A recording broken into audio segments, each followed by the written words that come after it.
ngiyabingelela kule video, ngiyabingelela kuphinda lapha kufikela khona le video makube kuhle makube mhlophe. Mangaphane kuukuthi umuntu one blockage empilweni yakho, you've tried everything, uyabona ukuthi ayisebenzi, kunaloko izinto are getting more worse than before.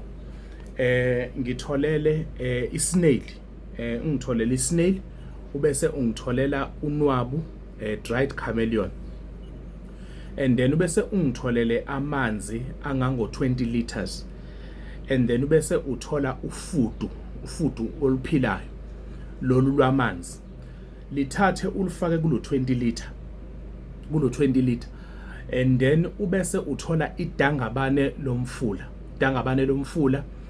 Lo fudu lolu uzolihlalisa at least 7 to 14 days luhleli lapha emanzini. Ulokwane ufaka leli dangabane lomfula lapha, ufaka le dangabane lomfula for 14 days.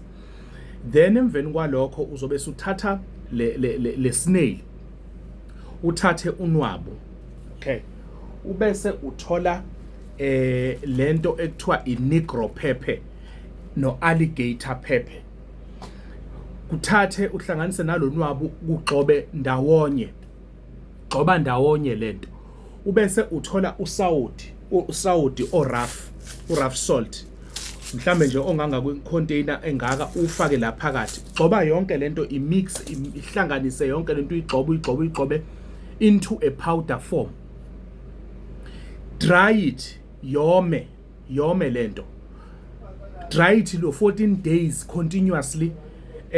Mase uyidrayile lento, then izobe se iba upowder, lokho uyipound iba upowder.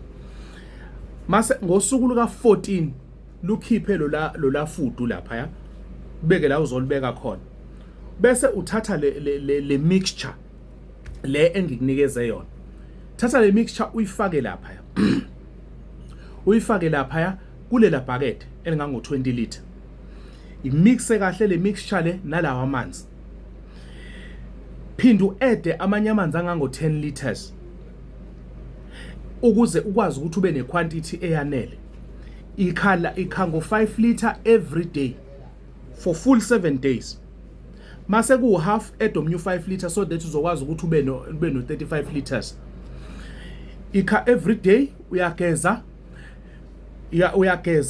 then emveni kwaloko mawuqeda ukugeza uyakhuluma, mawugeza uyakhuluma, geza ngalento at least izinsuku ezu7 njalo ekseni ungakobonani namuntu. Vuka ekseni, thatha into yakho, uphume ecaleni uyageza, ungagezela endlini, ungagezela eminyango, ungagezela kuphi phila ufuna ukugezela khona. La sikusiza ekuthenini sivule lezi zinto zakho othi umuthi awusebenzi.